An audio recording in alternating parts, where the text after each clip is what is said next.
propriétaire a choisi un gros melon d'hiver et l'a rapporté à la maison pour rafraîchir ses chats. Contre toute attente, les chats ont adoré ce melon d'hiver. Chaque jour, ils se blottissaient dessus pour dormir. Mais comme il y avait trop de chats à la maison, certains devaient se serrer sur l'évier et sur le dessus du réfrigérateur pour se reposer. Alors le propriétaire a acheté plusieurs paniers rafraîchissants pour chats et a aussi préparé 2 lits d'eau. Curieusement, les chats ne voulaient pas du tout dormir sur les lits d'eau au début. Le propriétaire a mis 3 petits poissons jouets dans les lits d'eau et les chats ont immédiatement été attirés. Quand ils ont ressenti la fraîcheur des lits d'eau, même après que le propriétaire a retiré les petits poissons jouets, ils les ont quand même aimés. Peu de temps après, les chats ont déchiré les 2 lits d'eau. Le propriétaire a alors décidé de fabriquer lui-même un canapé lit d'eau plus solide. Avec une amie, il a choisi plusieurs planches épaisses, les a assemblées pour former la structure du lit d'eau. Le dossier a été fait avec des planches encore plus épaisses. Ils ont longuement hésité sur la forme des accoudoirs du canapé, jusqu'à ce qu'ils regardent les chats à côté. Soudain, une idée leur est venue, concevoir les accoudoirs comme des mini-paniers pour chats. Avec le bois restant, ils ont aussi construit une structure d'escalade pour chats. Ensuite, ils se sont attelés à la fabrication du matelas du lit d'eau. Après avoir testé plusieurs matériaux, le matériau des flotteurs de piscine s'est avéré le meilleur. Ils ont acheté ce tissu transparent, en ont découpé 2 petits morceaux et les ont scellés avec de la colle thermofusible. Après un test de gonflage,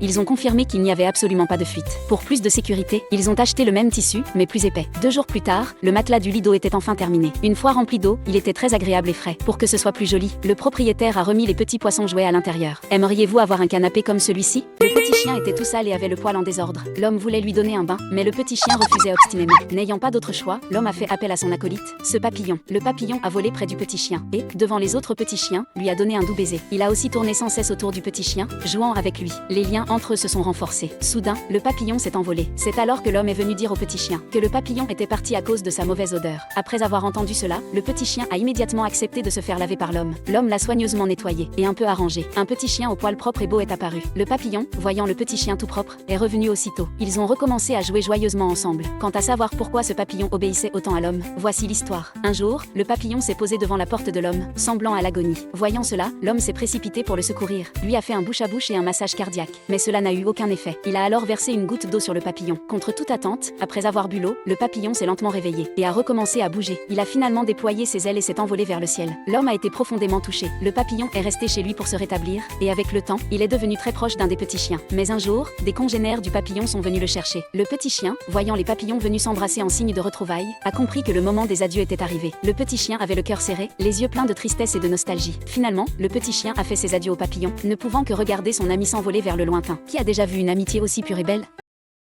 Le petit chaton s'entraînait à grimper à une corde, mais il avait trop peu de force. Chaque fois qu'il montait 2 pas, il cherchait immédiatement un endroit pour sauter. Il réussit enfin à descendre de la corde, mais se retrouva coincé sur le toit de son panier, incapable de redescendre. Il tournait en rond, paniqué, essayant désespérément de trouver comment descendre. Mais le grand chat avait déjà abîmé le panier la veille, sans que le petit chaton ne le sache. D'abord, une de ses pattes s'est enfoncée dedans, puis tout le couvercle s'est refermé sur lui. Comment peut-on être un chaton aussi malchanceux? Bien sûr, les malheurs n'étaient pas finis. Il aimait grimper partout, les griffes toujours sorties, oubliant de les rentrer en jouant, se prenant sans cesse dans quelque chose. Un jour, en jouant avec une petite balle allongée par terre, ses griffes se sont accrochées à quelque chose, sans qu'il s'en rende compte. Un autre chaton a attiré son attention, il a voulu courir pour jouer avec lui, mais ses griffes étaient toujours accrochées. En se levant, il a trébuché sur place, mais il ne retenait jamais ses leçons. Hier, il était déjà tombé dans ce panier rouge, et aujourd'hui, il s'en est rapproché. Cette fois, il a évité soigneusement le milieu, et a fait plusieurs allers-retours pour être sûr que c'était sûr. Mais à force de faire les 100 pas, les ennuis ont fini par arriver. Il a mis un pied dans le vide, et s'est retrouvé coincé. Il a d'abord essayé de s'extirper en se débattant, mais finalement, il est tombé complètement dedans. Ce petit chaton n'arrêtait pas d'avoir des ennuis. Plus tard, il a réussi à grimper tout en haut d'une étagère pour jouer. Les chatons sont naturellement curieux. Arrivé au bout, il s'est retourné et s'est vu dans la vitre. Il n'avait jamais vu son reflet et a cru que c'était un autre chat. Pris de peur, il est tombé de l'étagère. Ensuite, il a vu le grand chat assis sur une chaise et a voulu y grimper aussi. Mais ses pattes étaient trop courtes. Il a dû lever son postérieur bien haut et donner des coups de patte avec effort. Après avoir bien galéré, la bonne nouvelle, c'est qu'il a finalement réussi à monter. La mauvaise nouvelle, c'est qu'à peine arrivé en haut, ses griffes se sont encore accrochées et coincées. Avez-vous déjà vu un chaton aussi malchanceux que celui-ci? Un homme découvre que son chat perd étonnamment de la couleur sur son corps. Tous les endroits où le chat est resté laissent des traces de saleté. Il utilise un mouchoir en papier pour essuyer ses marques, mais le papier est couvert de graisse et de saleté. Pour éviter que le canapé ne soit à nouveau sali, il installe une housse en tissu dessus. Ainsi, même si le chat continue à perdre de la couleur et à se frotter contre la housse, il suffit de laver la housse à l'eau. Mais un jour, il découvre soudain que tous les coins de la maison sont devenus noirs et graisseux. Même avec un mouchoir, il n'arrive pas à les nettoyer complètement. Alors qu'il est totalement perdu, il voit son chat se frotter frénétiquement contre les coins des murs. Il s'approche rapidement pour l'arrêter, mais remarque que le chat se frotte avec une force excessive. Son corps est même couvert de bleu. Pour éviter que le chat ne se blesse davantage, et pour protéger les murs, il commande en ligne un jouet pour se gratter. Mais le chat ne l'utilise que quelques fois, avant de le repousser sur le côté. En voyant le chat retourner se frotter contre les coins des murs, il commande à nouveau plusieurs tapis résistants, pour que les chats puissent se gratter et se frotter. Après les avoir installés, le chat devient encore plus excité, et se frotte dessus sans arrêt. En seulement quelques jours, les tapis sont fortement usés, sales et malodorants. Pire encore, lorsqu'il décide de les retirer pour les nettoyer, les tapis arrachent même une partie de la peinture du mur. Il essaie ensuite différents types de protections pour les coins des murs, mais aucune ne tient plus d'une journée. Avant d'être griffé et arraché par le chat, l'homme se retrouve complètement impuissant. À ce moment-là, le chat en est arrivé au point où il se frotte contre tout ce qu'il voit. Il se frotte contre les pieds de table, les bracelets de perles, et va même jusqu'à frotter son corps contre les fesses du chien de la maison. L'homme remarque que le chat passe toute la journée à se frotter partout, et que son corps est devenu incroyablement sale. Il suffit de le gratter légèrement pour faire tomber une énorme quantité de saleté. Il décide alors de donner un bain au chat. Il applique d'abord une crème dégraissante pour dissoudre la graisse. Lorsqu'il essuie avec un mouchoir, on peut clairement voir une épaisse couche de saleté grasse retirée. Après avoir terminé le dégraissage, il rince immédiatement tout le corps du chat, puis applique du shampoing. Le ventre du chat est l'endroit où les saletés sont les plus nombreuses. Il le nettoie soigneusement, sans laisser passer le moindre endroit. Ensuite, il continue à frotter plusieurs fois. La saleté qui se détache est clairement visible à l'œil nu. Enfin, il rince complètement le chat. Le chat n'a même pas besoin d'être séché au sèche-cheveux, ce qui rend son entretien assez simple. Après le bain, la peau du chat devient lisse et brillante. Quant au mur, l'homme trouve une solution temporaire: poncer régulièrement les coins sales des murs et repeindre par-dessus. Très vite, les coins des murs retrouvent un aspect neuf. Mais selon vous, combien de temps ces coins de murs propres et impeccables pourront-ils rester ainsi? Un homme prépare une fausse langue et l'utilise sans arrêt pour lécher le chat à côté de lui, parce qu'il a entendu dire que toiletter un chat avec la langue lui rappellerait sa mère. Après avoir léché le chat continuellement, celui-ci semble retrouver les sensations de son enfance. Ses yeux commencent même à briller de larmes. On peut voir qu'il regrette énormément sa mère. L'homme réconforte le chat, lui disant qu'à partir de maintenant, il sera sa maman. Mais le chat continue de sortir sa langue, comme s'il regrettait la sensation de boire du lait. Il ne cesse également de se frotter contre l'homme, cherchant partout sur son corps une source de lait. Le lendemain matin, l'homme se réveille et découvre soudain de nombreuses marques rouges sur sa poitrine. Au début, il n'y prête pas attention. Mais un jour plus tard, les marques rouges continuent d'apparaître de plus en plus nombreuses. Il commence à avoir un mauvais pressentiment et installe une caméra de surveillance près du lit. Cette nuit-là, la caméra filme le chat qui saute sur le lit et s'allonge sur sa poitrine pour téter sans arrêt. L'homme remarque quelque chose d'étrange et se réveille brusquement. Il découvre que le chat l'a vraiment pris pour sa mère et veut boire du lait. Mais ce chat est déjà adulte. Et à cause de ce chat, l'homme n'a pas pu bien dormir pendant plusieurs jours. Pour ne plus être dérangé pendant son sommeil la nuit, il achète une moustiquaire géante. Mais dès qu'il la ramène à la maison, plusieurs chats grimpent dessus et commencent à la mordiller. Heureusement, la matière de la moustiquaire est solide et elle n'est pas déchirée. Cependant, certains chats ont de mauvaises habitudes et rendent la moustiquaire complètement sale. Cette nuit-là, tous les chats s'allongent sur le dessus de la moustiquaire pour dormir. La moustiquaire ne supporte pas leur poids et finit par s'effondrer. L'homme n'a pas d'autre choix que d'acheter une cage et de s'enfermer à l'intérieur. La cage est suffisamment solide et ne risque pas de s'écraser. Les chats ne peuvent alors que rester près du lit pour se reposer. Mais un soir, au milieu de la nuit, l'homme se réveille et découvre qu'il est complètement entouré par les chats.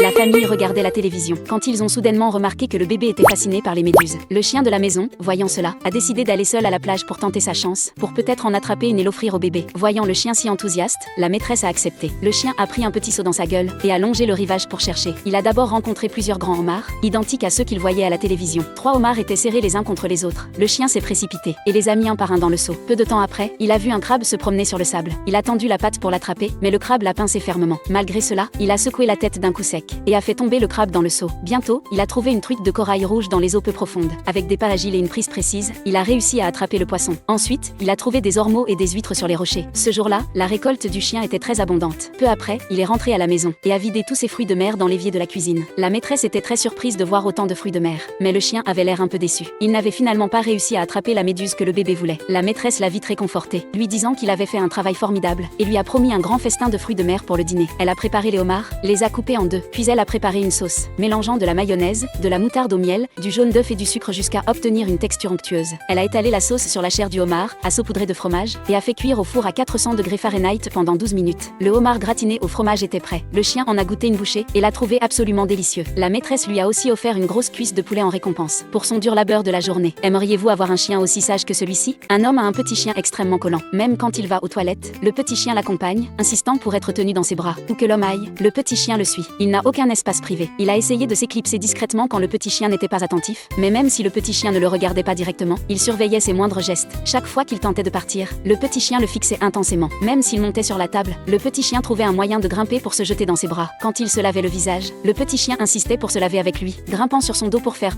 le cheval. Il a porté le petit chien pour boire de l'eau. Le petit chien n'a bu que 2 gorgées, et dès qu'il s'est retourné pour partir, il l'a immédiatement poursuivi. L'homme doit donc rester à côté pour l'accompagner à boire, et le petit chien n'accepte de boire que si l'homme lui donne à boire lui-même. Mais chaque fois que l'homme part travailler, le petit chien devient agité, gémissant sans cesse à la maison. Sa petite amie n'a d'autre d'autre choix que de l'appeler pour qu'il rentre. Dès que le petit chien le voit, il plonge avec excitation directement dans ses bras. N'ayant pas d'autre choix, l'homme l'a emmené au bureau. Arrivé au bureau, les collègues étaient heureux de voir le petit chien. Mais si quelqu'un d'autre lui donnait une friandise, il la recrachait immédiatement. Il ne mangeait que si l'homme la lui donnait lui-même. Pendant une réunion, le petit chien a fait ses besoins au milieu du bureau. À part cela, il est resté silencieux tout du long. Il est content dès qu'il est près de l'homme. L'homme a aussi un autre petit chien à la maison, un vrai petit diable, au caractère totalement opposé à ce chien collant. Quand le chien collant n'est pas là, le petit diable devient extrêmement excité, harcelant sans cesse l'homme. L'homme n'a d'autre choix que d'appeler le chien collant pour le protéger. Ce petit diable ne tient pas en place une seconde, tenant une pantoufle dans sa gueule et courant partout dans la maison, tirant sur les vêtements de l'homme, le mettant dans un état pitoyable, et déchirant même sa chemise en lambeaux. Alors, lequel de ces petits chiens préférez-vous? La loutre de mer possède une poche magique. Peu importe ce que vous lui donnez à manger, elle peut tout y ranger. Elle ne permet à personne de toucher à la nourriture dans sa poche. Mais ce jour-là, la loutre a offert sa nourriture à une jeune fille, comme pour la réconforter. Elle avait appris que la jeune fille avait rompu la veille. Pour la remonter, elle lui a non seulement offert sa nourriture préférée, mais a aussi dansé dans l'eau pour elle. Pourtant, la jeune fille restait maussade. Voyant cela, la loutre a sorti son grand jeu. Elle s'est approchée par derrière et lui a doucement fait un massage. Finalement, la jeune fille a souri et n'était plus triste. Pour récompenser la loutre si gentille, la jeune fille a préparé sa nourriture préférée. Mais elle a accidentellement lancé la nourriture sur le verre. La loutre a sauté encore et encore de toutes ses forces pour l'attraper, mais elle n'arrivait pas à l'atteindre. La jeune fille, amusée par les gestes adorables de la loutre, lui a dit d'arrêter, mais la loutre était têtue. Cette fois, elle a plongé dans l'eau, a pris de l'élan et a fait un grand bond, et a finalement attrapé la nourriture. Peu après, c'était l'anniversaire de la loutre. Mais personne ne l'avait fêté de toute la journée. Elle a cru que tout le monde avait oublié, et était très triste. Malgré cela, la loutre a continué à aider tout le monde à faire le ménage, et a même massé le directeur du zoo avec attention, pour l'aider à se détendre après une journée de fatigue. Quand la nuit est tombée, tout le monde est parti, ne laissant que la loutre seule dans l'eau. C'est à ce moment que le directeur est entré avec un plateau de fruits de mer. En réalité, tout le monde se souvenait de son anniversaire. Il ne lui avait rien dit exprès pour lui faire une surprise. La loutre est devenue toute joyeuse, a pris sa nourriture dans ses bras et a nagé gaiement dans l'eau. Souhaitez-vous un joyeux anniversaire à cette adorable petite bête?